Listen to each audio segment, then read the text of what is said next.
you want to decide to do all of these clubs?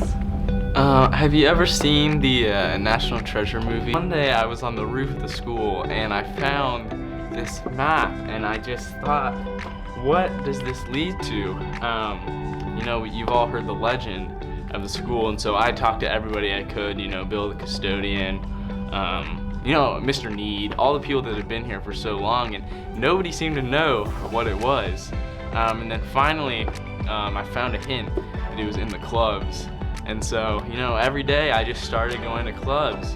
I didn't know what I was looking for at first, but eventually, you know, I had a lead built upon it, and I was able to finally work towards it. So, I mean, I can't reveal too much at this time, but when the secret mystery is revealed, then it'll all be worth it.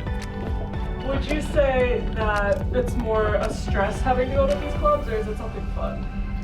I mean, what's stressful about, you know, playing chess and crocheting twice a week? That's a joke. I only went to crochet club once. I'm sorry. But no, it's been great. You know, pretty fun. You know, building my rep amongst my peers in this school. You know, just trying to reach out. Yeah, it's been fun. What's your favorite club? Man, let's see. Here's my chance to plug Speech and Debate Club. You know, co-president here. It's been great so far. So my weekly schedule, it varies a little bit, but I like to sketch it out. So we have the before school slots and the after school slots. Sometimes you can fit in a couple, stack it up. So we've obviously got math team Thursday mornings, FCA Friday mornings. Didn't make that picture because of another jazz orchestra incident. Tuesday mornings we have Envirothon, which I had to fight with Miss Nakata. Let me be in that picture, let me tell you, because she thought I was just messing around, like this was a joke, and I was like, come on, like I'm taking this as seriously. Can you look at me, like? And then let's see, afternoons. I mean, we've got a whole slew of options, so it really just varies day to day. The ones I try to hit consistently. Speech and debate, obviously. I am doing academic quiz team.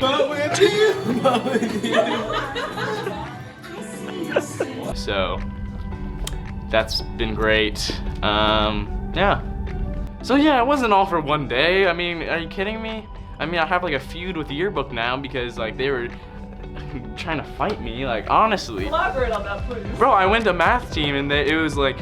They were like, you're not on the list. I'm like, sorry, your whole list is screwed up. There's no names after R. And then they were like, guess what, you're not on the list. And they were like, keep your hands off the yearbook and or off the clipboard. And then I was like, and then they talked to them and I was like, get Mrs. on the phone because I already know that I'm in this club because I went like 3 times. And then they were like, I haven't seen you. And then I was like, anyways, I ended up being in it. But that was probably the most stressful part, especially since I left the group chat right after out of spite. And then now I'm kind of regretting it, but we'll see how it goes. I mean, I feel like I had like this grand plan of like going to all the pictures, but it was kind of foiled once they had a target on my back. You know, it's kind of hard, you know, having to watch your back through the hallways. Is that in reference to the results that occurred after the Marble Club incident? I mean, I've heard that was kind of the impetus for this whole situation, right? And I sent a message to Marble Club a while ago. I said, Andrew Hallquist and co. I've received inside intelligence from Yearbook Club claiming that this fine Marble institution was the catalyst for these recent stringent and vexatious club roster policies. Do you think we can issue some PR hit or public apology in order to sway Yearbook away from this malicious policing? And they didn't take me seriously, so that's the first time I've been upset with Marble Club, let me say. But that is one of the best clubs here at Loveland. Strong suggest.